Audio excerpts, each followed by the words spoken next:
Therapy, me. Let's be having you. Big up to the therapy massive. Big up to the therapy massive. What go on, people? What we got here? Ten Hag, mate. Ten Hag is here to stay, Jamie Wayne. Hey, Ten Hag is here to stay, baby. He's here to stay. So let's talk about it, people. How we doing? Big up to everybody who's already here. Smash a like on the video. Subscribe to the channel if you're not already subscribed. Welcome to the URT. This is the URT. You are the URT. We are the URT. They are the URT. Let's be having you. Come on, URT Army. There you go. United Real Therapy Massive. Where are we? Listen, early birders are already here, people. The early birders are about. We better watch out. Big up man like Raymond Price, you know. The bigger picture glazers ratting must go before change can happen in the humble opinion, Jamie Wayne. There you go. Jamie Wayne and man like Raymond Pierce. At it in the chat, people. How are we doing? How are we doing, people? It's Friday then. It's Friday. It's Friday then. It's Friday. Yo, it's Friday, people. It's Friday. It's Friday, people. Let's be having you, people. Yeah. It's crazy. Yes, it's crazy, people, but let's be having you. Let's be having you.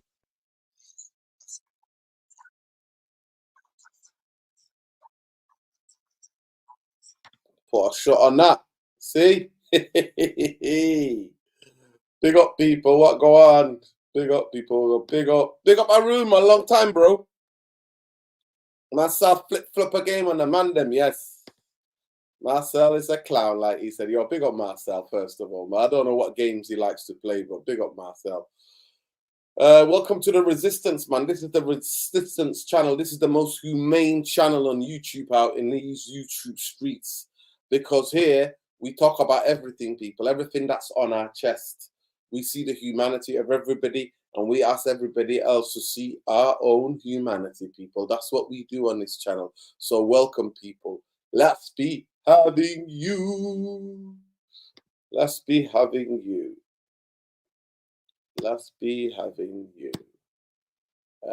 Big up everybody. Hopefully we've got to wait for Tom. Might be jumping on. Man like Shaw might be jumping on. People might be jumping on. We'll see if any of them jump on. We shall see, people. If not, we'll do the show ourselves. But welcome to the preview. Manchester United versus Brentford versus Brentford. So yeah, big up the Brentford. Yeah, big up the Brentford. That's what we say, people. Big up the Brentford. Big up man like Kelly's Ramadan Lassie. Looking well, bro. Yeah, man. Big up to you, man. Big up to you. Rex 9, mate. Big up to you, bro. Love. Let the people come in here, man. Let's get the people in the house. Let's get the people. Let's call the congregation for Friday night. It's Friday then. It's Friday. It's Friday then. Jum'a Mubarak to everybody, wherever you are in the world, people. To all my people worldwide, happy Friday. To all of my people who don't not in, happy Friday to everybody, wherever you are in this world, sending love and light. And we send our total unequivocal love and solidarity and support everybody that's staying defiant on the face of American imperialism, Western imperialism, Western colonization. Those people who are saying, nah, I am not having this. Solidarity, love, respect to all those people there defying. Whether you're struggling inside these nation states or whether you're struggling out there in different parts of the world. Anybody who's been ostracized, whether their gender, their ethnicity, their orientation, their religion, their creed, anything that makes somebody who they are. Shout out. Shout out to all the people in this world who are resisting. Shout out to them all. Shout out to them who are resisting the systems of oppression. Those who say, fuck the oppression, man. I want my freedom. Those of specifically those in the Middle East who are now resisting Western imperialism and enslavement. Those who say, now we're not going to be enslaved. Solidarity and love to you. Solidarity and love to you. Lindell Train, Warren Buffett, loving member of some of the 21 billion mutually closed end fund assets, reported to hold 6.7 billion shares from UK soccer organisation set up. What? What's going on here? That's down to 24 from more than 8 million shares of June. The SEC requires institutional fund managers to report changes their holdings in Stockland United are traded them.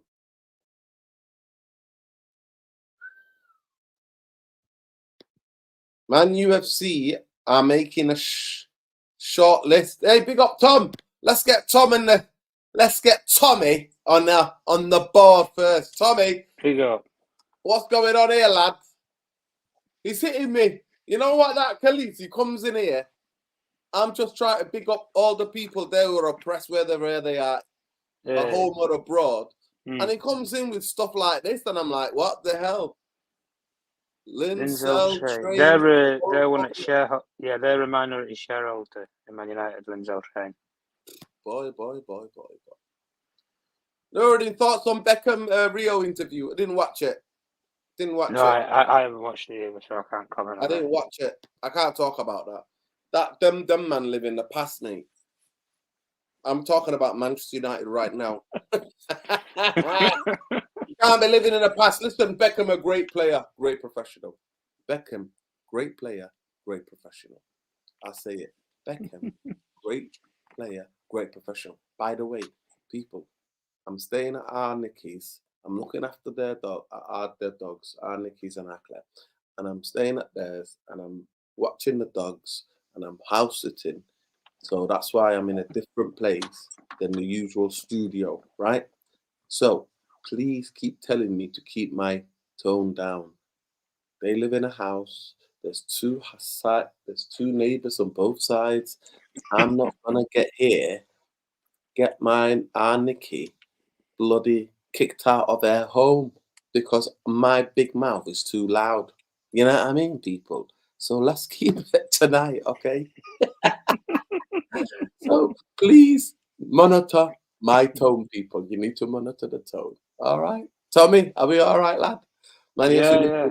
This replacement, Eric Ten Hag, should be sacked. There are 3 candidates. And listen, we're going to come to Eric Ten Hag in a minute. But man like Eric Ten Hag, I'm going to tell you, man like Eric Ten Hag is basically coming to saying most defiant words I've ever seen. He said, it's quiet on the inside. Outside is the noise. Inside is silent.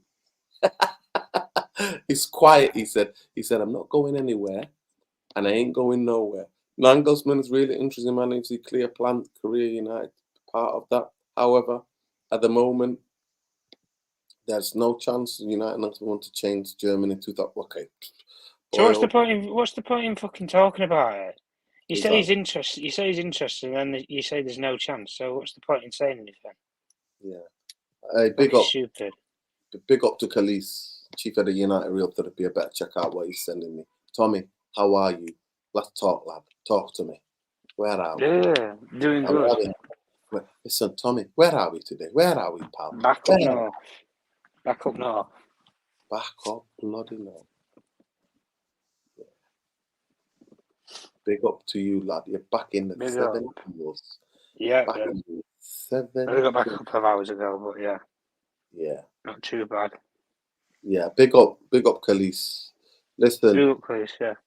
Yeah, big up Khalees. So. Oh, is this the guy that you've been on about? That Horner guy at Stuttgart? Yeah. Oh. He's a good manager. He's a good manager. He's a really good manager. Yeah, I don't believe in this hype that like Horners or Amorim or I don't believe that they wouldn't come mid-season. To be honest with you, if you pay these clubs the right money, they're going to push the managers to go. It's just a fact. Listen, Jim the Rat is a broke ass. He's broke, bro. Well, best in class, we all heard. I heard best in class, so best in class. I expect best in the class. Yeah, big up Khalees from Medina last year, and big up to Lesso as well. Big up Lesso. How we doing, brother? How we doing out there all the way in Southern Africa? Are we well? Yeah. We hanging in there. The weather's bipolar FC. Listen, how's the weather out there in Southern Africa? Please tell me the sun's out. Sun's out and about. Yeah, the sun is out, but it's cold. I'm still wearing jackets. I'm still wearing jackets, man. And it shouldn't be happening in spring, but what can you say? Eh? Yeah. Big up, bro. Listen, love to you, man. Finally in the cold coffin, them shares are dropping like our PLC. Wow. Images of supporting United, the banter club. Imagine supporting United. We do. Who do you support, Brandon? Who do you support, pal? You will never overtake City. You're finished forever. City fan. Is that a City fan or is that an Arsenal fan? Who's that guy? Who do you support, Brandon? Brandon, tell us who you support, man. Because I see, listen, all of your little projections are just a little confessions, my friend. The thing about us is that we're so shit. We've been shit for 12, 13 years onwards now. And you know what? When you did, if you're a City fan, last time City did a treble, nobody even heard. There was nothing going on in the city. When we did the treble, there was millions out on the street. So talk to yourself. Look at yourself in the mirror, little minor supporting club. You've only got 6 people and a blind dog. The city is yours. The city is yours. 20,000 empty seats. Are you fucking sure? Hey, Brandon. City fans want to come up here, try to show their chest. You know who you step into? This Glazer, last 13 years of banishment, even when we shit, we win trophies. When you were shit, you never fucking smelled the fucking trophy, mate. You never smelt a trophy when you were shit. So don't talk to me. Big up Sean. Big up Lesso. Big up Virginia. Big up guys. Big up Tom. Big up the URT army. Who are we? URT. Let's be having you. People, Brentford tomorrow, 3 o'clock. Hopefully I'm going to be there. Well, I'm going to partly see parts of the game. But talk to me, guys. What's going on in top of the morning? Talk to me. Tommy, I'll start with you first. What are you feeling about tomorrow? What's your feelings about tomorrow? You know what? First of all, actually, talk to me about Thomas Frank, because some people are saying this is an audition. Tomorrow is an audition. It's the dress rehearsal tomorrow. That's what I'm hearing. We're going to see the next Manchester United manager on the second bench, on the opposing bench. But how are you feeling about the game, first of all? And then tell me your feeling, because you do like Thomas Frank. Yeah, I like him. Oh, he wouldn't be. Jarvis is about. You better watch out. Hey, Jarvis. Hey guys. It's about, never gonna give you up. Listen, in the UK, Rick Astley, who you look like, everybody said you look like Rick Astley, Jarvis, has got a book out in the UK and he's on tour at the moment, showing everywhere. But Tommy, talk to me first. What your feelings about the game. I don't have that much time because I'm at my sister's, Nikki's, and I'm dog sitting and I'm house sitting for her. So please, we're gonna have to keep it to the hour and also please remember that's why I'm talking low, because I'm not gonna try to get our Nikki evicted. In my we will do our best to trigger you already. Yeah. Listen, no, I'm not gonna get triggered tonight. I'm not gonna fall for it tonight. Trust me, I'm not gonna fall for it tonight. So please remind me of my tone as well. Okay, if you can do that, that'd be great. So Tommy, we'll start with you quickly. Please keep the answers short and not concise as you can, so we finish under the hour. We've already been 15 minutes. We've got 45 minutes to break the game down. We've got 45 minutes to talk about Eric Ten Hag. We've got 45 minutes to talk about Thomas Frank auditioning tomorrow. So please, concise, to the point. Let's go. Tommy, you go first. It's a must-win game. There's none of this drawing BS anymore or anything like that. Let's take a point. Brentford are in a decent time to play decent football. No, there's none of that. I said this before and I'll say it again. He has to win these first two games to keep his head above water. If he doesn't win these first two games against Brentford and Fenerbahce, mate, he's dead man walk. We already know he's limping right now. He's already limping. So if he keeps up this going this way, at the end of the day, Ineos are going to look at it from the data and the point of view of if you're not getting performances, you're not getting results. See you later, mate. Ta-ra. They'll get rid of him. They could have got rid of him in the summer, and I think they look back on probably that decision now and think, oh, we fucked up. Bad call, bad decision. 7 games in now. If we make a change now, we're going to look like absolute mugs and amateurs. But it's okay to say that you made a mistake. Just make sure that it doesn't ruin our season. That's all I'm going to say to it now. Just make sure it doesn't ruin the season then. I mean, it'll be okay. There's still enough to fight for, guys, this season. But if people want to get on this hype because they've had 2 weeks off and, it's all refreshed, it's all in the back of my mind and, well, they haven't got rid of him, so I'll just flip-flop back to Ten Hag. Flip-flop back to him then. But you can stay on that side this time. That's all I'm going to say to people. Don't change your opinion. If you want to back this guy, go down with him then. But at the end of the day, if he doesn't get these first 2 wins this first game, he's under massive pressure already. The pressure will swallow him up. What do I think about the game tomorrow? Personally, I want to see these players go for it. I don't want to see any of this sitting back BS that we saw at Aston Villa 4-4-2.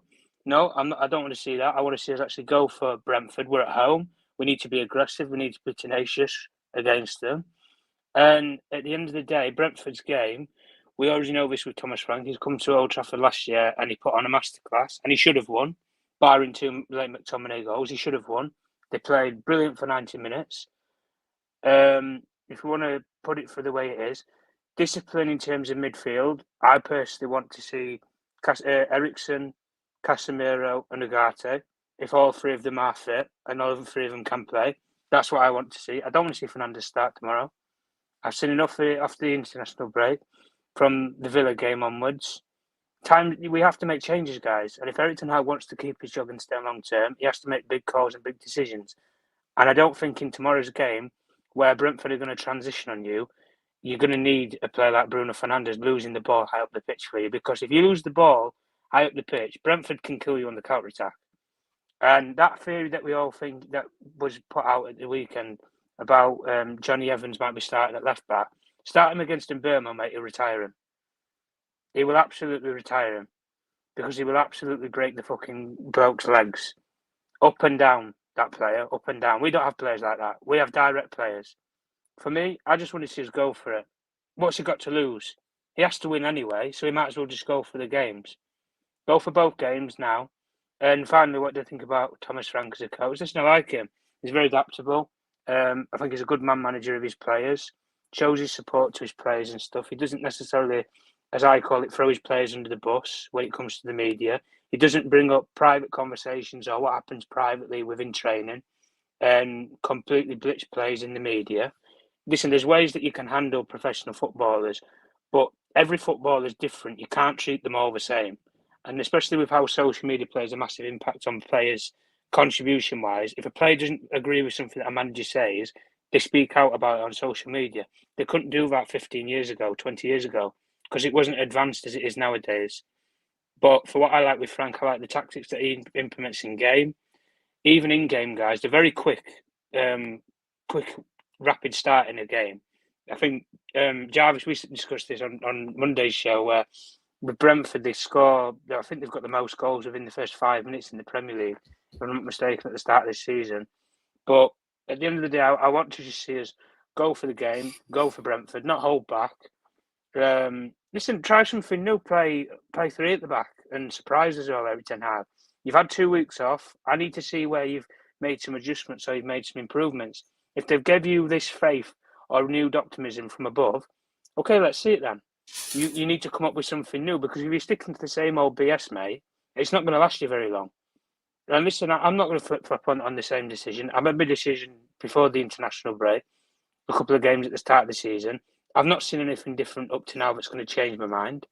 And if anything, and nobody can make any more excuses for him, he has to make a massive improvement from now until the next international break. And if he doesn't, he should, and he would probably be gone if Ineos are wise football people as they are. But yeah, I like Thomas Frank as a coach. I do think he needs a step up to probably another club, maybe before Manchester United, to stabilise himself and actually have a bit more big of a budget and get used to the big club sort of culture and mentality and see if it works out for him. But would I take him now? Probably not, just based upon the lack of big club experience and handling the pressure and scrutiny at a bigger club.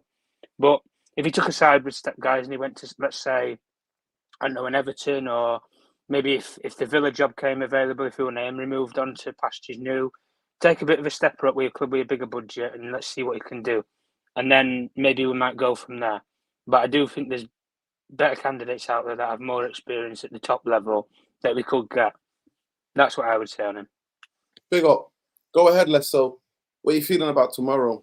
And you think Thomas Frank is auditioning quickly? And then we'll go to Sean and then Jarvis. Yeah, I think with Tom, with regards to Thomas Frank being, I want to see him at a different club first before I could actually place a bet on him in terms of that. Man United, as we say, it's a very strange environment to be in, and I mean, we saw what happened with Potter as well. You have to understand that if that's happening to Potter at Chelsea, Man United times 3 of that. So any manager that's coming into this environment has to have a thick skin. He needs to be able to take charge. Obviously, the players have to adhere to him, respect him, and pretty much be able to manage every situation that he comes across. It has to be a manager who has experience dealing with this sort of thing, because we already have a deadline for 2028 to win the league title, or at least I think come close. So I think they may be wanting someone with years of experience. So I see Amorim being more of a fit for us, and I don't see us getting him anyways right now. So I can see him maybe come at the end of the season. If not him, I think they'll try and go after the bigger guys, because guys like Ancelotti is gonna be sacked this year. If not this year, I think sometime next year. Real Madrid don't mess about when it comes to either losing a title or anything like that. Whether you've won them the Champions League, they're not like us. They don't move like us. So I could see him being available as a result of that. They're looking at Alonso, so he's also a good shout for us to actually go for him as well. We missed out on Hansi Flick. Someone, funny enough, my brother came on the show and he said that we should go after Hansi Flick, and he's another one we missed out on. So yeah, it's very difficult. But with regards to the game against Brentford, we should be winning that. Like, I don't want to hear excuses. That should be 3 points. But like I say, it's not a guarantee with us the way we've been playing. Every game is literally like a fight for survival. So it's tricky, man. It's tricky with regards to that. I don't see us personally winning. That's damning. I don't wake up every day to watch Man United and think Even that we must less so. win. Even if their away record is not that great, they're very good at home, but they're crap away this season. Yeah, but you see, this is Man United. we're not a team at the moment. Everyone. I mean, Bruno Fernandez just came out the other time and he was already slamming this club and explaining how toxic this environment is. We've got a manager that thinks it's okay, talking about how good our stats are, in the press conference. I mean, we're 14th and he's telling us about stats now. He's telling us how many shots we haven't conceded and these sort of things. Like, they matter. When you sit in 14th, that's besides the point. When you're in 14th place, it's bad. It doesn't matter how you try and make it all nice. When you take a crap, whatever you cover it with, it still smells like crap. It doesn't matter. So that's essentially what he's doing. And unfortunately, the situation is very, very sad at the moment. I think the last time when we spoke, I think we were the third lowest goal scoring team amongst the 5th top leagues. Imagine. Let that sink in. Out of 5 leagues, we've only outscored 3 teams out of those top 5 leagues in Europe. That's a stat that came out last time. Now, it's going to move this weekend. We could end up being first or second last at this point when we're talking again after the match reaction. So, man, it's just been a silly season. And honestly, if Ineos are very serious, like I said, if they're very competent people, they'll make a decision soon. Otherwise, the season is pretty much a write-off. There's nothing to salvage after this, because Fenerbahce are gonna make sure Mourinho's gonna definitely come in and want to prove a point. Every game with Man United, no matter where we are at the table, every team that plays against us sees this as an opportunity to put the final nail in the coffin, and Mourinho would love it. Would definitely love it. So it's just sad, but it is what it is, guys. I think it's personally gonna be either a draw or win to Brentford, but I personally don't see us winning that game. Yeah, big up, Sean. Big up to you. What do you think about the game? And is this an audition for Thomas Frank? I think it's been a while since I've been on the show, and for me, I've had, I guess, like a lot of time to reflect. I would say. I agree that it's a sad time to be a United fan right now, but for me, for different reasons. I don't think, nothing says you're serious, like putting together $1 billion plus, pounds or dollars to invest in a project. So the idea that like Ineos are just joking around, right? I know that gives people comfort, but to me, it just doesn't register. I would have liked Ten Hag to be sacked, but since he wasn't sacked, I'm going to support the team. I want us to win tomorrow, not because I expect us to win or because as a fan I go into every game expecting the team to win. But that's, I think, all that's required of me as a United fan right now is to support the team and wish that we win. Right? So I would have liked the manager to be sacked, but they didn't sack him. Like, who cares, right? I still support the team. I'm not, because I know like the narrative is already building. I think we all do, Sean. I think we all do. I think most. I get that, right?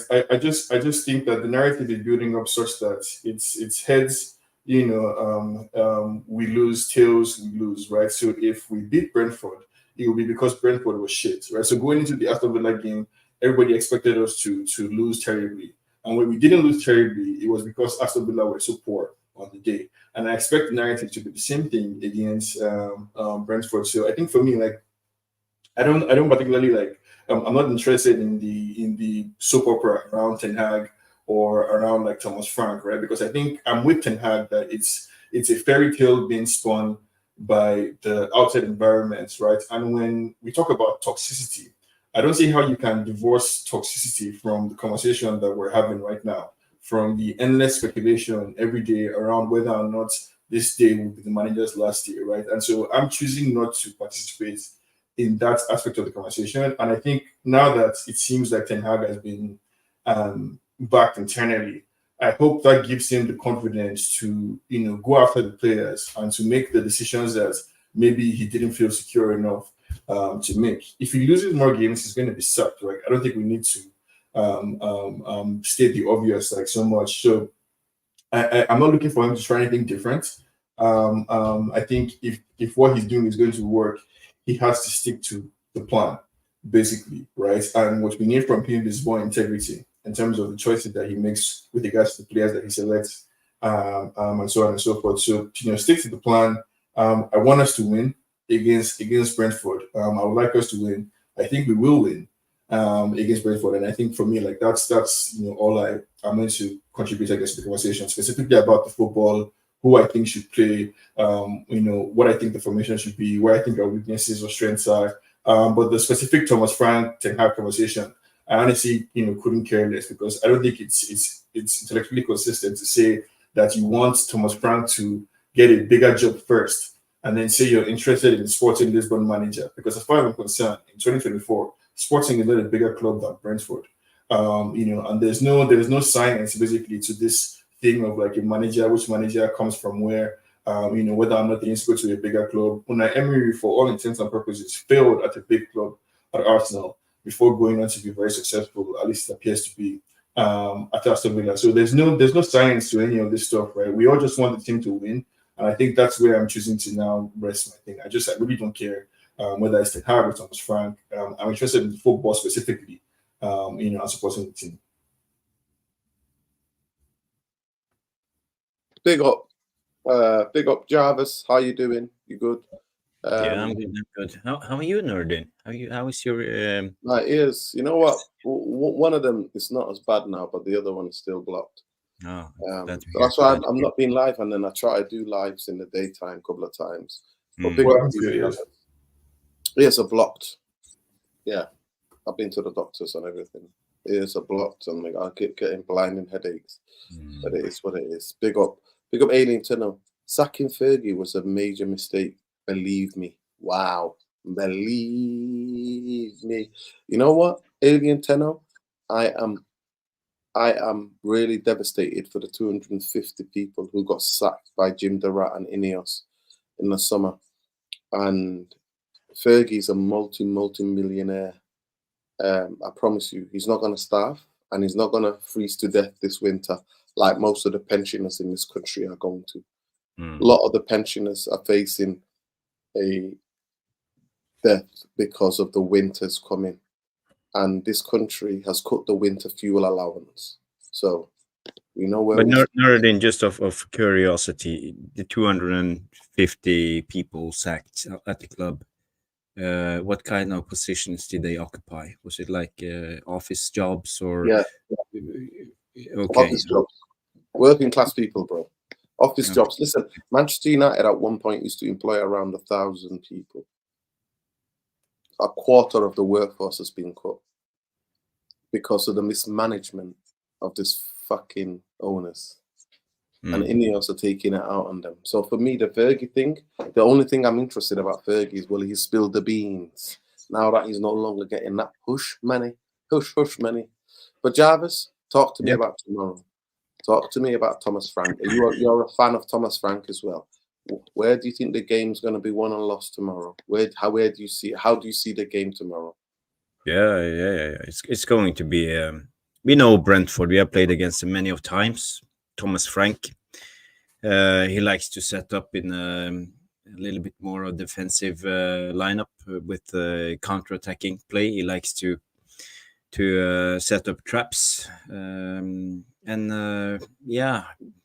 are a drilled squad. They have, but fortunately for us, they have a lot of injuries at the moment. I think they have as much as 8 injuries. Rico Henry, Hickey, Vissa is injured, Matthias Jensen, and I also believe that Nørgaard, the Danish midfielder, is some kind of insecure. Maybe he will play. So luckily for us, they're not at their strongest. I remember last season when we played against them, they had they had Pinnock. Pinnock had the game of his life. I remember Christoph Ayer, the left back, made a tackle in the 88th minute. He was cheering on and high-fiving with everybody before McTominay came on injury time and scored a couple of goals. We know they're a hard team to beat. But and we haven't won a game in 5 consecutive games, so it will be difficult for us.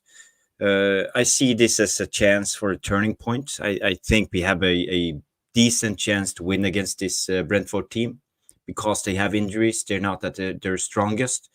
I saw a couple of highlights, glimpses from the internationals. I think Bruno did well, Hojlund did well, Eriksen did really well.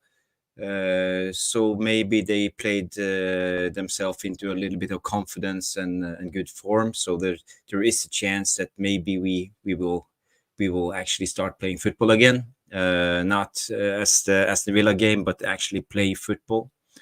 We have a couple of injuries going into this game. There we have Ugarte is insecure, Masraoui is insecure. Kobe is out, minor. Yeah, Kobe Mainu is obviously injured. Licha is a little bit insecure. I'm not sure what happened to him. Maguire is injured too. Yeah, and Maguire. So we have 7, 8, 9 injuries, but I think we will be fine. No one is No excuses. no one is Excuses, right? No. I think we will be fine. I'm not. You know, they have 7, 8 injuries. We have 8, 9 injuries. So it evens itself out. That's just the way football is. We have to play with the guys who are ready to play and do our best. Can we win the game? Yes, I believe we can win it. It will be difficult. Brentford always, Thomas Frank sets up in a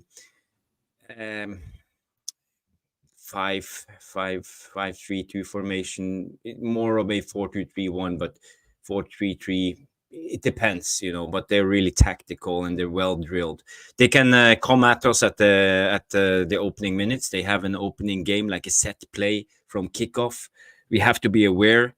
The players can't be sitting on their phone 5 minutes before kickoff and scrolling through TikTok. They have to be sharp, be ready when the game starts. And I just want us to win. And I had to like humble myself today, actually. Talking to myself in the bathroom, looking in the mirror and actually saying to myself that I want us to win for the right reasons. I don't want us to win because I want to tell everybody that I was right about Ten Hag. You know, I want us to win because I want United to get back. I want us to one match, Jarvis. You were right because of one match. No. I'm not saying that, but I'm not in it for the bragging rights. I don't fucking care. Yeah, we have to move away from that paradigm. I can be wrong. I can be wrong on this. I try to support the manager. It's just a fan with an opinion. It's just a fan with an opinion. That's all we are. And that's my opinion. But I'm not hoping that Man United will win because of the bragging rights. I want United to win because I don't think. I genuinely don't. To me, I personally think the way that this team has been playing, that this manager is still concussed from last season. So there is a deep frustration. There is deep anger with this manager and the way the way he sets up the teams and stuff and what he's been doing. Going back under his beliefs and his I don't think anger is the right word. I think there is anger. There is anger. I think anger is the right word. I think anger is a good word to use for this. Frustration, I think, is the right word because I think there is anger. But I'm not going to lie to you, Jarvis. In Manchester, there is anger towards Erik Ten Hag. Even people who were staunch Erik Ten Hag people are saying, "I've had enough of this shit."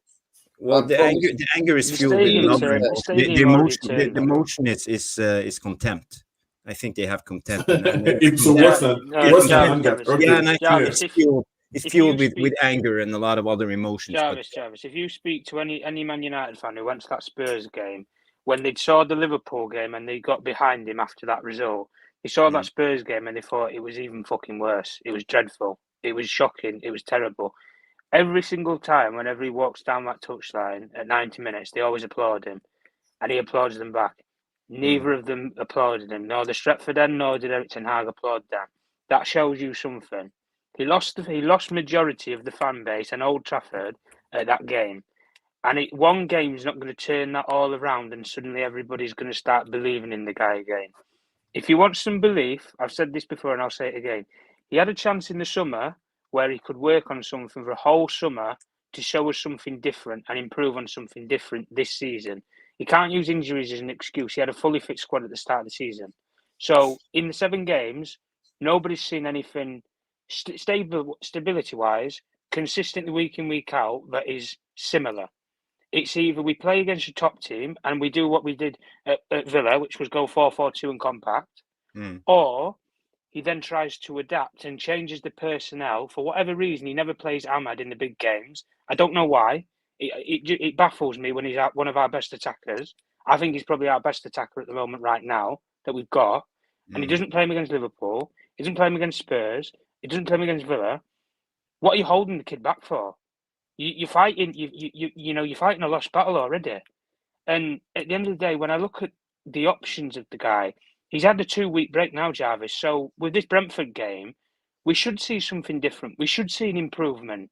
And it's not just that we need a reaction from the players and suddenly they're going to start playing well. No, Erik Ten Hag needs to come up with something different and renew the faith that the people have supposedly given him above him. I don't personally think he's been Well, given he wants to come up with. He said this himself today on the press conference. He said, "Stick to the plan." He said his famous word. Stick to the plan. Well, if this is his plan, then Jarvis, he's going to be sinking down with it, man. That's all I'm going to say to you. Because at the end of the day, when he's not changed it from how last season players could catch up. That's 2 options. There's not just one. Yeah. Okay. You can say that about the players can catch up, but a lot of these players this season, regardless of how the style is or what his plan is, are clearly either not invested in his plan, or just don't understand the way that he wants to play, or they just don't believe in it, Jarvis. It's one of those 3 things. And all of those 3 things are negative pointers towards Erik Ten Hag.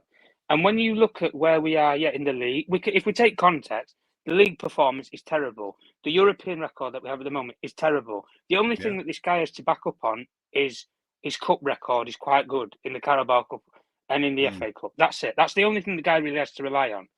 But when we're basing it on the bread and butter week in, week out in the Premier League, the style of play has not improved since last season. The only thing that's improved is he's got all his players back. So there's not an excuse that he can hide behind that anymore. The thing that I'm saying to you is, why, if now he's had a 2-week break, he's gone away on holidays, refreshed and done whatever, like a lot of managers sometimes do, they go away, they think about things, they come back and then they try something different. If he came back, Jarvis, and he showed me something different, let's say he did something that shocked us all, and he played a 5 at the back, and he played with inverted wing backs, similar to how, say, Conte did in that first year with Chelsea, but he didn't use a back 5. He used 3 at the back, and he had 2 wing backs. If he did something like that, Jarvis, okay, he's gone away, he's actually thought of things, and he's come up with something new. If he comes back and he goes to the exact same plan again, he might win Brentford, that script goes but the both wheels ways are going to fall off longer term because the script goes both ways, Tom. If Ten Hag tries something different and then it doesn't work, then he'll be looked at as an incompetent idiot who doesn't know what he's doing anyway, and is changing his plans all the time, right? Like, so I mean, I'm with you all the way. That, I'll give him respect though that he's gone away. Listen, the thing is though, right? We'll give him his due credit and his respect that he's actually gone away. I don't think Ten Hag can use your respect for anything. These chances. He's had these chances before, Sean. Is what I'm saying. He had the chance in the summer. He had the chance in the summer, and he didn't. And he didn't do it in the summer. That's what I'm saying. He had the chance now to change something, and he can do it. Big up, Tom. Let me just get this. Erik Ten Hag out. Anger. It's an energy. Man United rise again. Big up Alien Tenor. No, I mean, do you know who needs to be angry? Sean, 1 second. I'm going to let Jarvis finish. Jarvis, Thomas Frank, is it auditioning tomorrow? Yes or no? No. Okay. No, he's never going to be Man United manager. He's not good enough. He's a good manager. Wow. I respect him. I have a lot of respect for Thomas Frank, but he's not a Man United manager. That's for sure. And I think we as fans are reaching at the moment for other managers. We will take whatever that's dangling in front of our face, anything but Ten Hag. And I don't think it's right. I think we need more quality. Okay. Yeah. Okay. So let's get into it quickly. Let me just do a quick little rundown about the game tomorrow. Get on my little script out here. Let's just have a look. Tomorrow. There you go. 3 o'clock kickoffs. Ooh, we got 1, 2, 3, 4, 5. 5 3 o'clock kickoffs tomorrow in the Premier League. That's saying something, people. So let's get Are you into showing a game in England? Say that again. Early game. Is the game on televised? So I'll tell you the game tomorrow is Spurs West Ham at 12:30, and then at the 5:30 is Bournemouth versus Arsenal. Okay. That's the two games that are on telly in the UK tomorrow. Spurs versus West Ham at 12:30, Bournemouth away at Arsenal. Spurs at home, West Ham. Right, let's get into it. This is 7 a.m. for me tomorrow morning, right? So like it has the potential to like ruin That's not my bad. entire day John, and my weekend. listen, No, it's not bad. It's not bad compared to bad. some of the other days. Yeah, 7 3 a.m. o'clock. It's not. Yeah, 3 o'clock, 4 o'clock in the morning. It's not bad. Big up Manchester United defender Masraoui available for selection after minor heart surgery international window. Ugarte, Garnacho, Ahmad have all allied injury concerns by training with the rest of the squad, but Kobe, Harry Maguire are both a few weeks away. Brentford, Yana Wissa faces fitness test, ankle injury, was caused him to miss the last 3 games. Matthias Jensen and Igor Thiago are close to return, but this match has come too soon. Facts, Manchester United are on a run of 5 straight top-flight home wins against Brentford, with their last league defeat by the Bees at Old Trafford in 1937. Wow. During wartime. I wish you didn't read that, because you're just setting it up for Ten Hag to break These another record in about the game. Brentford have just won one of the past 10 league meetings, drawing 2, losing 7. 4 of the 5 goals scored in the 2 Premier League encounters last season came in the second half stoppage time. United scored 3 of them. So yeah, we remember the Scott McTominay. Manchester United have won just 1 of their past 6 Premier League games, drawing 2, losing 3. They could lose 3 consecutive home league fixtures for the first time since 1979. Wow. The Red Devils could go 4 league matches without scoring for the first time since 1989. United tally 8 points. Is their lowest after 7 games of the league season since 1989-1990, and when they ended up finishing 13th. Christian Eriksen has been involved in 6 goals in his last 5 games in all competitions. That was the turning point, 1990. Yeah, with 3 goals and 3 assists. Bruno Fernandez has failed to score his last 15 appearances for Manchester United in all competition. Brentford have lost all 3 of their Premier League away games so far this season. I told you that they're crap away. The Bees have lost 15 of the 22 Premier League away fixtures since the beginning of last season, drawing 5, winning 5, drawing 2. In Brentford's last 4 Premier League matches, they have opened the scoring after 22 seconds, 36 seconds, and 77 seconds. So in their last 4 games, they have scored twice. They've scored 22 seconds, 36 seconds, and 77 seconds. Brian Mbeumo has scored 6 goals in his 7 Premier League matches this season, including in each of his last 3 appearances. Mbeumo's tally of 6 league goals is 1 higher than Manchester United entire league total for 2024-25. So that's our little script, people. In terms of style of play, we've been doing a little bit of research. So Brentford, the types of ways that they play. So they play with lots of creativity, obviously. Damsgaard has been one of their best players. Mbeumo and Damsgaard have been their 2 best players at the beginning of the season. Damsgaard has made 12 key passes and 2 assists so far, right? So he is ranked the most influential player in their team. Goalkeeper Max Flannan has made 33 saves, ranking joint to Premier League, and is leading the division's accurate long passes. So remember that, people. Accurate long passes.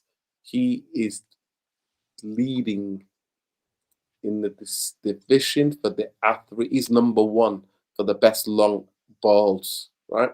Defensively, the Beast defender are going to do protecting Flacken with 10 saves from shots taken from outside the box. So yeah, this is the kind of thing the Bees compete top flight, mate. They're not. If any of you want to go and do a little bit more research, the owner of their club is quite fascinating character. Actually, he uses a Moneyball system, and it took Brentford from the lower divisions all the way up to the Premier League, using these mathematical algorithm kind of methods. Moneyball system. If you know, you know. People, let's get to 100 likes. It's 150 of you in here. Big up to everybody. So I'm just going to quickly go and ask in terms of how do we stop their weapons. So they're dangerous. The goalkeeper makes, in terms of the counter, when he grabs the ball, he can hit the ball 70, 60 yards on somebody's feet.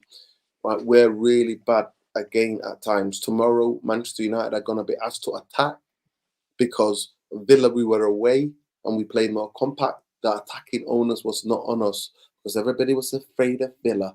Tomorrow at Old Trafford, 75,000 will be in the stadium buying for revenge and blood.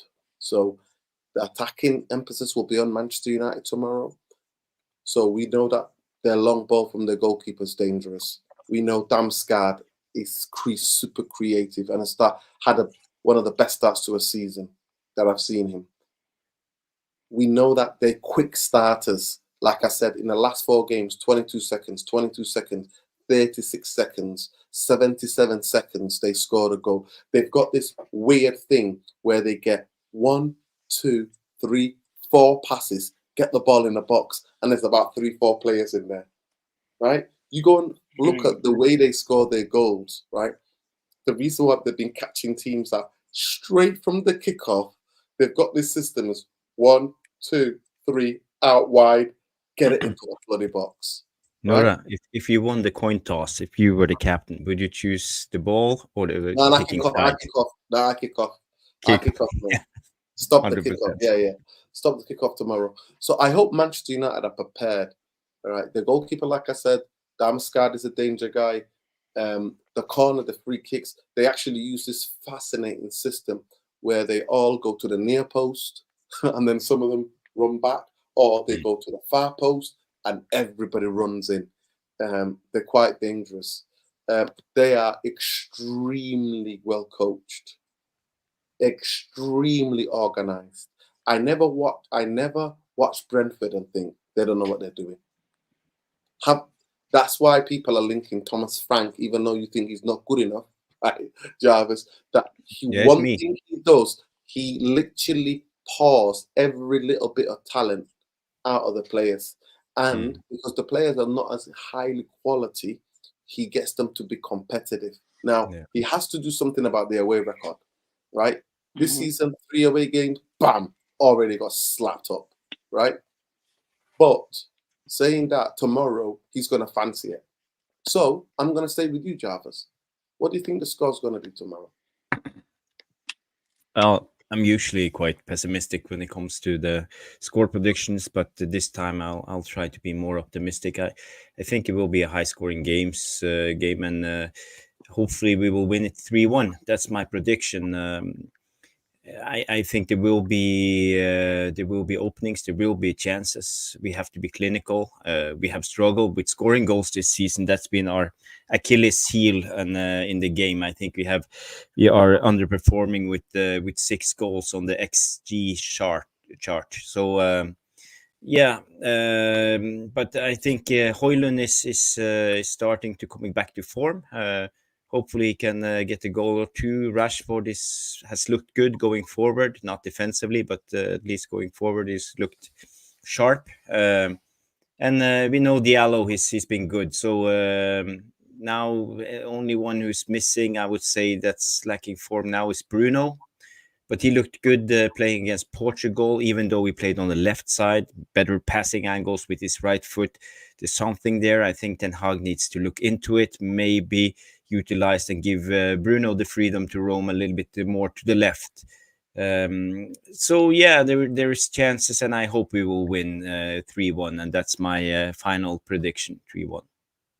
Go to you, Sean. Go ahead. 2-1. I think Brentford are going to score, but I think we might just have enough to win. So I'll say 2-1. Yeah, big up. Lesso, tomorrow's game? I think it may be looking at either 2-1 or 3-2, or 2-2. Yeah, Okay. so, yeah. If they So, score first, it's going to be 3-1, 2-2, and you can only give one, Lesso. 3-1, 2-1, or 2-2. No, with us, man, you can't. There's that unpredictability and everything. So I can't decide on one score. Listen, but yeah. All I'm saying, if they score first tomorrow, it's going to be a long, long day.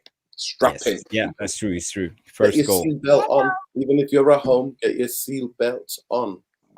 Even if you're at I think home. what you can be sure of, right? Like, is that Listen, big what up you Sean. can be sure of is that like the whole thing will come crumbling down very quickly. I think for me, what I'm looking out to see is I think we'll really tell if the players are like, if there's a problem actually in the dressing room. Everybody has gone, everybody's back right now. So I think if we lose this game, if Brentford score early, it's going to be disastrous. I think like Old Trafford, basically everything is going to come crumbling down. I don't see us like rallying or anything like that. I think the whole thing is really fragile, right? And it's a problem.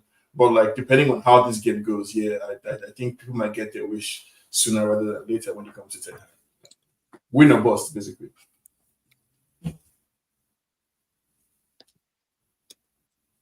Tom, go ahead.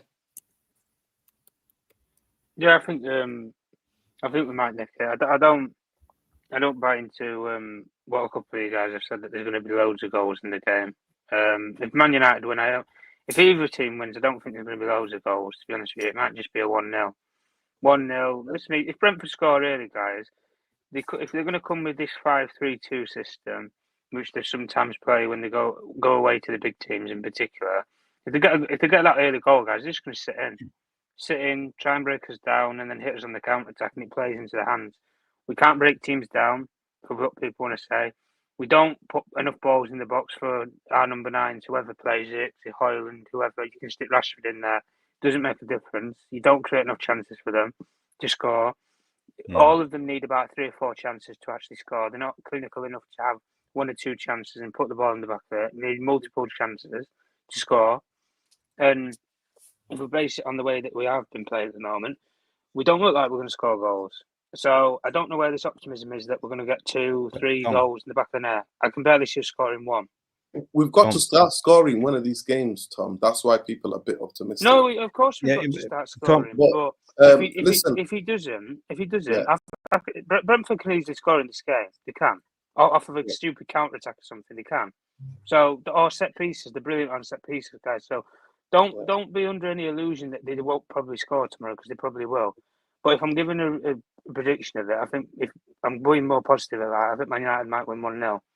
But I'm not going to go as far as to say they're going to score 4 or 5. I don't see where the goals are going to come from. Yeah, listen, big up to you.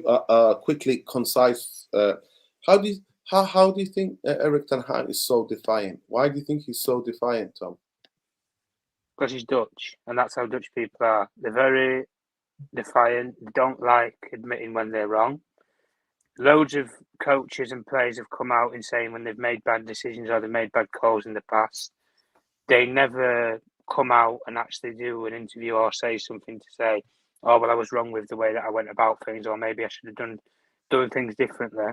For example, Ruud Gullit, when he talked about his playing career a couple of years ago, when he had a couple of bad calls and bad decisions where he could have played the ball on in a further line and it could have considered towards a goal, which would have got his team another point and stuff. He's Dutch. Whenever he gets asked about big moments and highlights in his career, never admits that he was wrong. Jaap Stam, I can understand the story of it again, but if you want to use Dutch players again as another example, when he left Manchester United, he said the terms that he left Manchester United with Alex Ferguson wasn't great. But he never admits that he was wrong. He believes that he was right in leaving for him. Listen, we can look at it from whatever way that you want, but listen, if Ten Hag wants to survive or prolong his time at Manchester United, he better have gone away on this 2-week thing and not done an ollie and gone on a fucking fishing expedition and think that everything's okay and it's all fine. If you're going away on holiday, yeah, by all means take 4 or 5 days and actually have a holiday. The rest of your time, mate, you need to be planning. You need to come up with something now, today. Meet with Ruud van Nistelrooy, meet with Ten Hag. These guys don't have international commitments like you. Meet with your coaching staff and come up with a new plan and a new idea. If that's a new formation, try it. If that's you're going to play a completely different way again, and he's going to change, and he's going to go to style of play number 4 that he wants to say about, by all means, go and do it. I'll give the guy credit. Listen, if we lose tomorrow 3-0, guys, but he plays a different way, and I actually like the way that we play, I'll give him credit for it. I'm not going to say like, Tom, what's he supposed to do with your credit now? Like, what's Ten Hag supposed to do with the credit that you're giving him? Like, what use is anybody's credit if we lose 3-0? That's why I don't like that, and I don't even buy that you give him credit. Sure. There's a way to lose. It will be proof of the. There's a way to lose. It will be proof of your original theory. All this whole while that he's shit, right? Like, so, like, this idea that he just needs to play well. He's shit, Sean. Yes, he's exactly. He's very lucky to be in a job right now. Because if there was top managers available now, Sean, he would not have a job right now. He would not. If somebody had better credentials than him and had done better on the market than him, he wouldn't have a job right now. But the fact of, like we've all alluded to, there's no options out there. We're going to have to take a step down to whoever we bring in because they don't have what he's won in Holland. Listen, managers have won titles all over. There's coaches in Portugal that have won league titles compared to what you can do in Holland. Holland and Portugal, in terms of the quality of levels, they're not in the top 5 European leagues. So they're in the exact same pool of fishes. At the end of the day, managers and coaches, you're going to have to take a step down or come for an up-and-coming manager who might be able to take you somewhere. The difference is, Ten Hag's had 3 years at this hit, guys, and he's not progressed this team any further than when he first come in. We were always rooting at not 3 years yet. He's in his third year. Don't start with this again. It's a technicality, I know, but it's important. You said this on Jarvis's corner the other day. Oh, it's a new structure. Give it time. Listen, he's had a full window. He's had all this backing. He's supposedly got this support from behind the scenes, Jarvis. What more are we supposed to give the guy? He's got everything on a plate to succeed, and he's failing miserably. I just don't see how you guys can see that this is going to be sustainable long term. But at the end of the day, listen, if you want to prove me wrong, listen, you can sit here and you can cuss me when he wins 5 games in a row, Jarvis. You cannot sit there and tell me the last time he won 5 games in a row as Man United manager. Or are we going to go back to year 1? That's 2 years ago. Okay. He's not had a run. He's never gone on a run with this team consistently. And that's the point. If you want to say he's going to turn things around, he needs to have a run. Between last season and the first 7 games of this season, right? Like, I don't think anybody disagrees with you. Like, I think this is like the problem, right? I don't think anyone here disagrees that it has not been a good showing the first 7 games of the season. I don't think anybody here disagrees that 14th is a bad place to be, or that last season it's the worst in our history, Sean. It's the worst. Right, it's the worst in our history. But let's put that history into context now, right? A decade plus ago, Sir Alex Ferguson left an aging, struggling team he's behind. It's important now, right? It's important. That context is important because David Moyes took over and failed, and then Van Gaal took over and then failed, and then Mourinho took over and failed, and Soto took over and failed, and we ended up at Ragnick. And Ragnick said we needed open heart surgery. And everybody here agreed that we needed open heart surgery. And Ten Hag took over a team that needed open heart surgery. And the claim that we're all making here is that 3 years later, despite everything that has happened, the open heart surgery should result in what? Right? So, I mean, Ten Hag definitely can and most likely would be sacked in the coming games. But I think it's important to not set up ourselves for failure by expecting that there's a manager, there's a matrix we can put together that will tell us who the manager is that would improve the situation. Because there's no such thing. Like, there's nobody we can point out based on any set of criteria that can guarantee us success, because there's no guarantee that it wouldn't follow the exact same pattern, where the first year they're successful moderately, second year they falter, and third year they get sacked. We've seen this script before. Okay, Sean, by the way, you can see Sean. You can see on Sean's screen, by the way, he's backing his man. Sean, just like Marcel, Mr. Flip Flop FC, mate. The German. I did not flip flop now. I said I've decided to support the team, and I'll support whoever the manager is. I'm no longer invested in the outcome of Ten Hag or whether it's Thomas Frank. If you bring Ralph Ragnick, if you bring the former Nigerian coach, Augustine Guavon, bring anybody, I don't care. Like, make New again the coach, right? Or Jarvis or Tom. I will support the person. Because for me, I think that's just what is expected. Seeing as I have no leverage as a fan, I'm choosing not to spend my time essentially like being so upset about like this stuff. And so like, yeah, I support Ten Hag. I want him to win. I want us to succeed. Like if he's being sacked, it means that we'll fail. And I just don't see why is that important, like to me, to be right about my assessment of the manager over like the club success. Listen, at the end of the day, there's nothing new. The manager's opinion on the manager and the players, that's football. Nothing has changed since the first 2, 3, 4 games, the first 100 games of any football club. It's always a talking point. As fans, that's what we discuss, the topics. I'll go to Lesso and then Jarvis will finish us off. Go ahead. Yeah, what can we say? I've been listening to the debates, obviously, before I was sorely interrupted. But yeah, no, my nieces are quite a handful. Eh? But overall, man, I mean, we can't be doing this with the men. Big up to your niece, bro. Big up to your niece. Yeah, no, she's still. Nah, she's actually she's actually shaking her head and saying, "I'm not doing this." You know, she's always obviously, you know, it is what it is. But I fought for Lesso's niece to be the manager. I bet she'll do a better job tomorrow. That's Ten Hag, right? Yeah, sure. I mean, and I was going to say, like, I'm sorry, like, real quick. I think for me, that's the biggest tragedy, that this current generation of young children all over the world are going to grow up supporting a fake club like Man City, right? Instead of United. But like, yeah, go ahead, listen. Yeah, no, obviously, the younger generation, they prefer teams that are ambitious and have the, you know, the ounce of trying to win. And unfortunately, we just don't fit in that category at the moment. But you know, listening to everything overall, I mean, you know, we can talk about the manager all we can, but he's not gonna sack himself. You know, at the end of the day, the owners know what they need to be doing, and that's besides the point. But yeah, looking at the game tomorrow, I think since they play the formation, more or less the 4-2-3-1. You know, to counter that, obviously, I mean, you have to try and play more or less, you know, 4-4-3 or 4-3-3, you know, sort of thing. Or you could play, you know, play with the 5-3-2 as well. So, you know, I don't see him doing any of that, you know, and it's just sad because I actually want us to win a game. You know, even though it's not sustainable, for once in our life, can we just at least win a game of football that we play, you know? And it's not about wanting the manager out or anything. I just want to win a football game.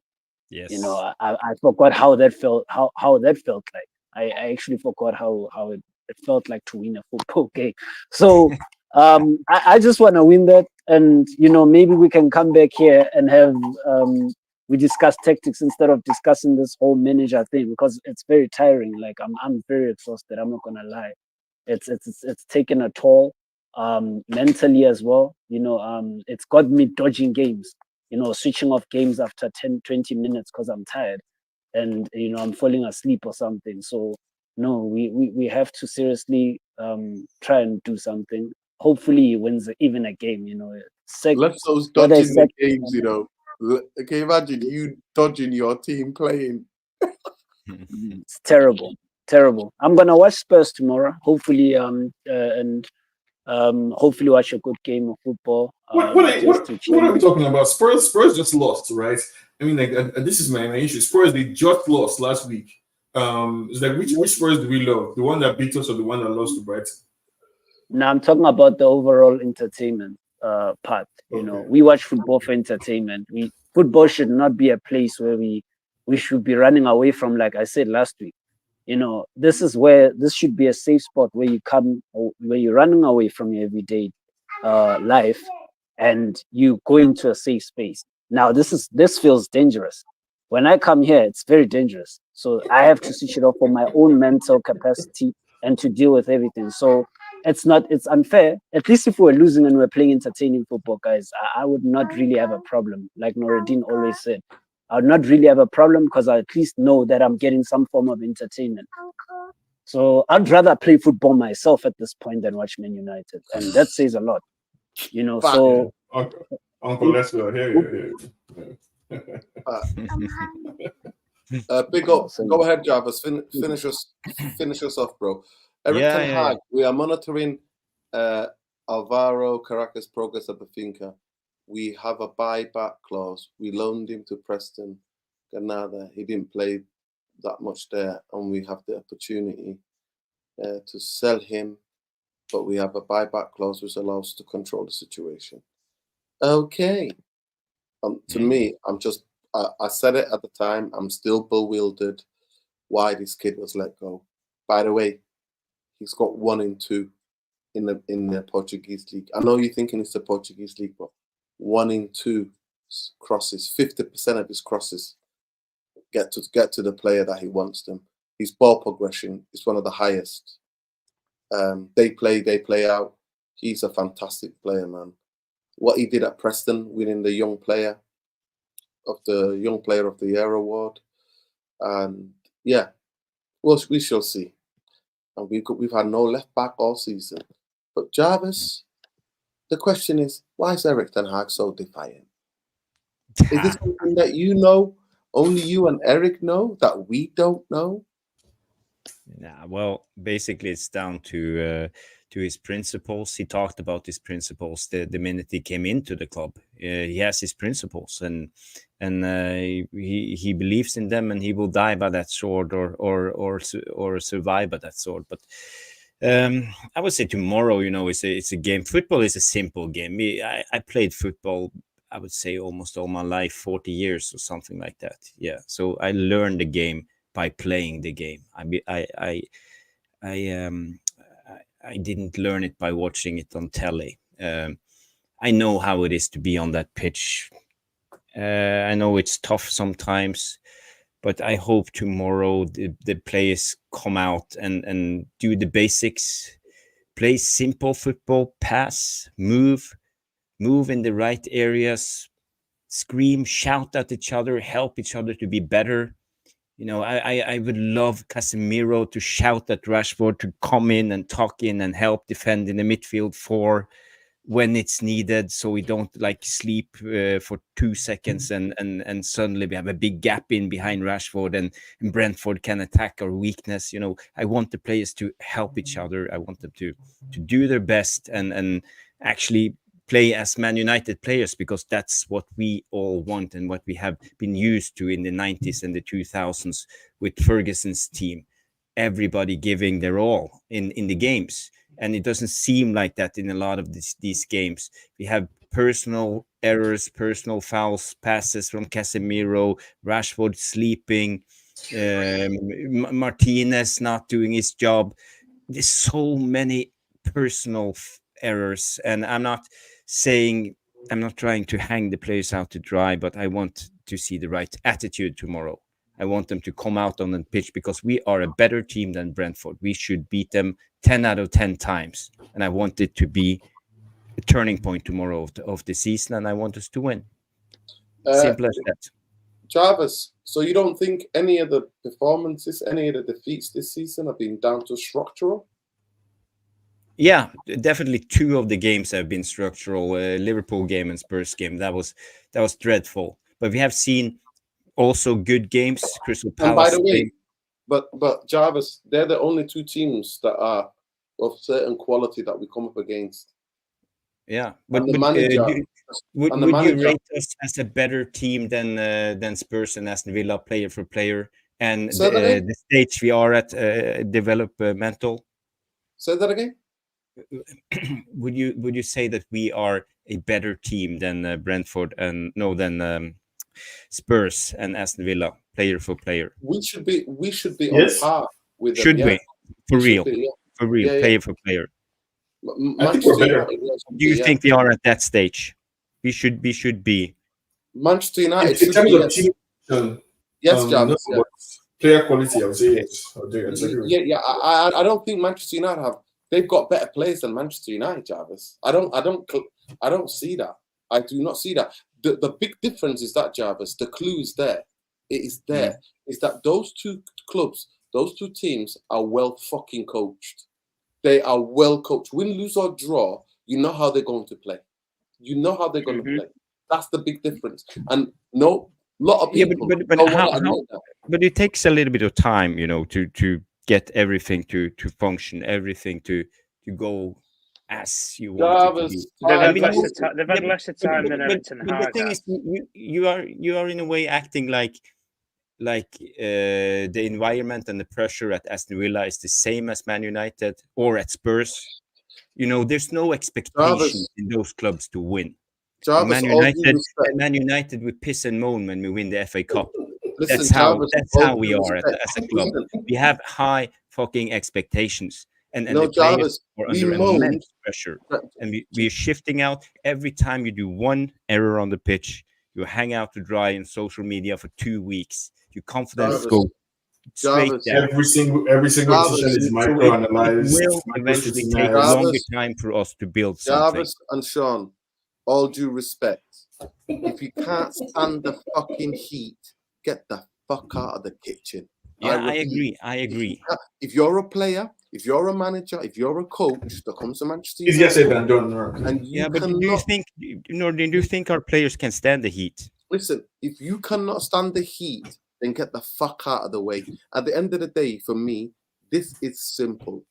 Two teams came to Old Trafford and schooled us, right? And it could have been 5 or fucking 6 this season. And two decent teams at home battered us because you couldn't play this compact football where we were defending majority of the game, like he did against Villa, right? So when we go try to attack and go toe-to-toe with these teams, we get murdered because those teams, those managers have had less time at their clubs. And that, Jarvis, is a fact. It's not an opinion. That is a fact. Ange is not been there as long as Eric Ten Hag. And Good Evening is not been there since Eric Ten Hag. And yet they're producing better outcomes. Both of them finished above us last season. Both teams are above us right now. At the end of the day, Eric Ten Hag on every measurement is falling short. But Noradin, what if it's the players and this is the best we got, winning 2 titles in 2 seasons? What if it is Ten Hag holding everything together? Because we know we have a group of fucking bottlers that can't stand the heat. We have had players. These are his players that you talk about. The guy down in the stands in Crystal Palace, came back, won the double. We had David Beckham came home from the World Cup. He was hated by all of England, and he came back. He won the treble. We have had players with the strongest mentality. Now they came into the same environment. Come in and crumble under a little bit of pressure. They have nothing. They are not the mentality that we need at Man United. So this will take time. You can say we have better players than Aston Villa. So we bought players for him that but we don't. We don't have players who are ready to play. We'll blame the recruitment team once again. Then we'll blame the recruitment team and the players that he has a veto over. Okay, Tom. 1 second. No other manager has had the amount of money that to spend. No other manager has had the highest turnover of players since Fergie left. I repeat, for the people at the back, majority of the squad, apart, I'm going to count, Diego Dalot, Marcus Rashford, Bruno Fernandes, Luke Shaw. Aren't you saying we are moving in the right direction? We have won 2 titles. Before that, our last title was in 2017. No, of course, we were 6 years without nothing. You have to judge the manager based on 3 months of good vibes. Listen, Jarvis. Why wait till we win a title? Right. Listen, Jarvis, I'm not going to lie to you. All due respect. I'm counting the players that have been here. Luke Shaw, who never fucking plays. Bruno, Rashford, Diego Dalot. Right? Those 3, in terms of senior players, those 3 are here. If you hadn't had Luke Shaw, I'm missing in action. That's it. Always. Right? Who else was there before Ten Hag? They're the only. It's still the same club. It's still the same club. It's still the same environment. Can I just finish? The same incentives. Sean, I don't want to raise my voice. I'm going to finish. Eriksen, Anthony, Casemiro, Hojlund, Zerja, Licha, Masraoui, Dele, Unana, Like, there's 16, 17, 18, 19 players changeover that he has. He signed, whether they were on loan, even the players who were on loan, 15 to 16 permanent contracts. Three players on loan in his time, right? Those 3 players are no longer there, but he's had that. I'm sorry to say, after 2.25 years, 2.25 years, we still look shambles. But he hasn't had that squad for 2.5 years, right? He hasn't had this squad of 16 new players for the 2.5 years. He started with the but now he's players. got it, Sean, and he's not doing anything. Yeah, but he's got this squad now. So he's not doing anything with it. And you want Ineos to make a decision based on 2 months worth of data into what they see as a long-term investment. Sean, right? they made the decision already based upon the last data season. is like what it was last season. Anytime you come up against a decent team, we get dismantled. Thank you. Absolutely easily. They don't even have to do that much to dismantle us, right? I told you. I watched 2 games in a row. I don't want to mistake this for like a Ten Hag. So I'm not defending Ten Hag. Let's not get it. You are. No, I'm not. You've got a picture of the guy in your screen. What do you mean you're not defending the guy? He's the manager of our club now, the club that we all support. So you know, you not remember the last picture that you put on him after the Villa game? It was a different picture than Rex. Like I mean, I'm not. Don't. I started my remarks by saying I'm okay with Ten Hag being sacked. I would have liked for him to be sacked so we can move on from all of this. But I've come to a place where I think we are feeling the toxicity that we complain about. It's just my opinion, right? I don't think any manager and any of the players can survive in an environment where, you know, basically they are not allowed the same room that everybody else is given to grow and thrive, essentially. Sean, I'm not asking. I'm saying my own way I've arrived at my position now. Sean, so I'm asking you to win a fucking Haribo Cup. Sean, I'm not asking you to win a Haribo Cup. I'm not asking you to win an FA Cup. You know what I want to go? I want to go. You want him to play well. You want to play good football. I want to go to the stadium and enjoy football because football is entertainment. That's the biggest thing. That's your right. That's your right as a fan to ask for. I understand that. And I want the same. I want the same thing, right? But I also want a lot of things. Like I would like to have $1 million, right? I would like to be very wealthy. No, Sean, I'm sorry. I'm not having that. I see bottom of the. I understand that you think. I understand that you think it's a matter of simply following your instructions to the T to fix what's going on, right? But I think I think the context basically shows us that. It's a little bit more complicated than it's not. Listen, football at its best is not fucking this is why I don't want to argue, right? Let's just wish for 3 points tomorrow and be happy. That's all. It's not complicated. Football is not complicated. It's not. Okay. People try to make the football complex. Football is not complicated. You just need application. You need coaching instead of chasing. So to me, I would say that for tomorrow, right? You didn't ask me tomorrow. You didn't ask me anyway, but for tomorrow, I would say that like I don't think tactics or whatever would win the game for us. I think I agree with Jarvis that like tomorrow we're gonna see if these players give a fuck or not. Like that's what will determine whether or not we win. Because I don't think I'm going back to the game against Liverpool, right? I'm thinking about Dalot's positioning in that game. I'm thinking about the absolute madness that we've seen from Bruno this season, right? And where Ten Hag has responsibility is that the buck stops with him, right? So if a player is playing badly and we cannot see it, what the hell is the manager looking at, right? So he needs to be responsible for those decisions. And if he gets sacked, I don't care. Like somebody was asking if I would support Southgate. I don't care who the manager is, right? Because I don't think you can know beforehand whether or not they were successful. So I would just support whoever the manager is going to be, and that's the position I'm in now, right? I don't want to go into United games, hoping that we lose so that Ten Hag can be sacked. I don't want to go into games already angry because I'm already disappointed. No, I don't want to do any of that. So I'm choosing to just focus on the things I can control as a United fan. Just right? Entertain us. Listen, tomorrow when I go to the game, Sean, if I go to the game tomorrow, I want to, you know what? It's up to the manager in game management. It's up to the players on the pitch, and it's up to his game plan. Because I'm telling you, majority of the players do what they say at the top level, professional. They do. So what let the me ask you: how do you weight those three things? Those three things you mentioned. How do you weight them? Which of those is more important, right? Which of those is more important to you? The player's desire and the application on the pitch, or the manager's choices? Which of those? If you have to do an equation, right, to solve X plus Y equals to, which of those is more important? The reason why Eric Ten Hag gets paid 9 million a fucking year is to put a game plan together because that is modern football, as a leader, to get the best out of the players that he's bought. Mm-hmm. Instead of going back to Johnny fucking 60, Evans 40, and Maguire. 70, 30, 80, 20. Put a number on it from your perspective. Sean, like you said before, the box stops with Eric Ten Hag. His in-game management has been stinking. His game plans have been stinking, and we've been found out. And nothing has changed from last season. What a lot of you were like, give him till beginning of the season, and guess where we are. Right. Listen, should we just give him to the beginning of the season? Have you seen enough? I am not asked. No. Listen, Jarvis.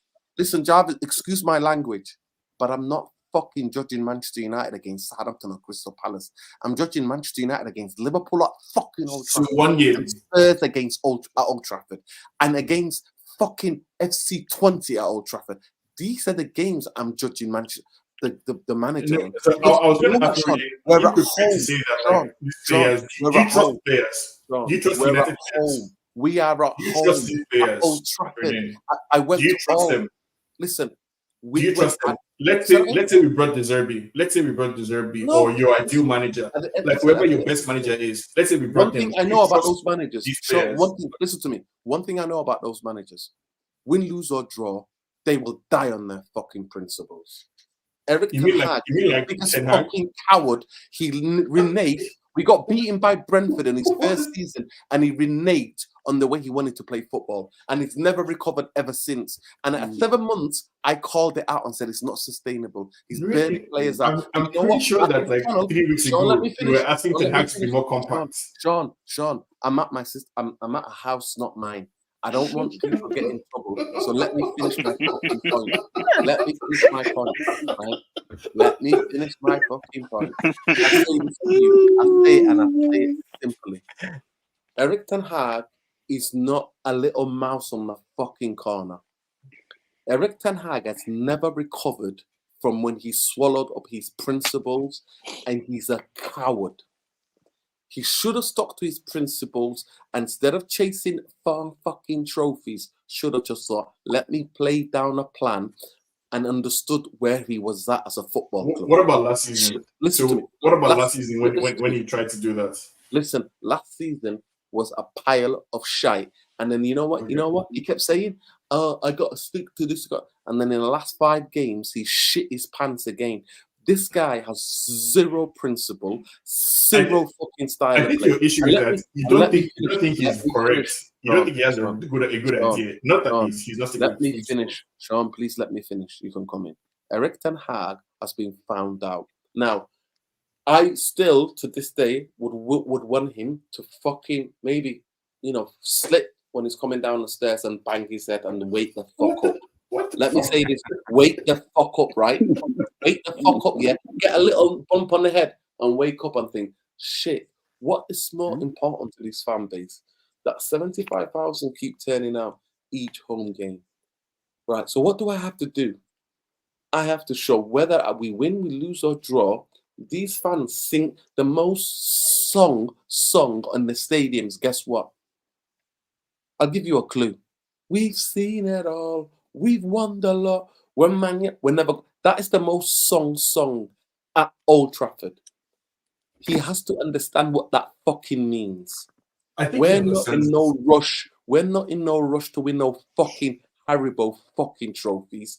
We want a challenge for a title in 3 years. So go stand on fucking business, develop a game plan, and let's see where we can get to. But instead, 1 week he's playing basketball or vacation football and we get smashed. The next week, he goes back to fucking Johnny Evans and Harry Maguire and everybody holding hands. Fucking low block. Make your fucking mind up. His in-game management is shocking. So for me, I don't see anything different from last season. It's a continuation. For 60 minutes, after half an hour against Southampton, I saw a bit good football. After the first half an hour when Onana made the save. For an hour at Crystal Palace, I saw it. And then he decides to take... He completely took the game, bought on the road runners and took off the fucking footballers who were connecting. So I'm sorry. What I've seen, the evidence that's in so far, he's bought 16 to 15 players to this fucking football club. And you can no longer say is that he plays Bruno Fernandez, who's like a headless fucking chicken, week in, week out. You see it with your own eyes. These are the fucking facts. The rest of the things might be my opinion. But do I still want him get a little bumpy head on the way out or the way out of the car to think, shit, I need to do something here. I need to understand these fan base here. I don't need them walking out after 20 minutes to go, half an hour to go. I want them fucking seated and I want them cheering the team. And you know what? In any sport, I think Ten Hag wants that any too. sport, Jarvis, in any sport, the management, the coaching staff, the players on the football pitch they all have to agree to a game plan and get the fans involved in the game. You play the game yourself. You know, every game lives its own life. Every game lives its No. But because Jarvis, it's not about your play, it's about play and counter play. So Jarvis, it's two elements when it comes to football. Jarvis, I'm sorry. Your principles, your values, the strategy of a season is still the fucking season. Every game must live, but you have principles. The dogs are barking. So does this team not right now, but like, yeah, big up guys. You know, see you all in the next one. The dogs are barking because I'm getting too loud. Yeah. Right.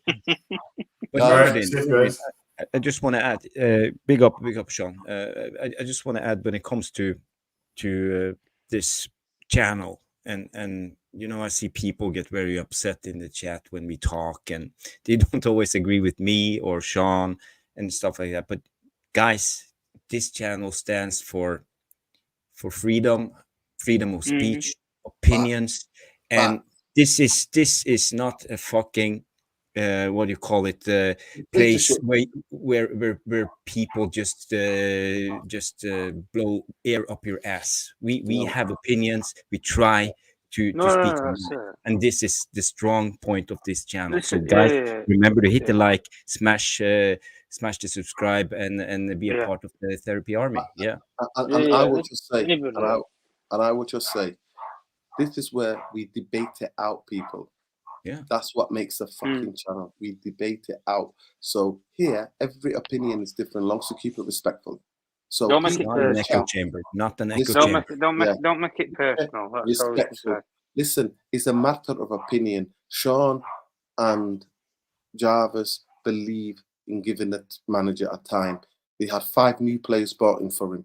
They believe, give the manager time. Let him bed in the new players into the team. Let him buy the system. I believe, Tom believes, Lesso maybe believes, this guy's had the time he had to embed his ideas. Yes, some people will say they would agree with Sean, they would agree with Jarvis, who say we need to fulfill that, right?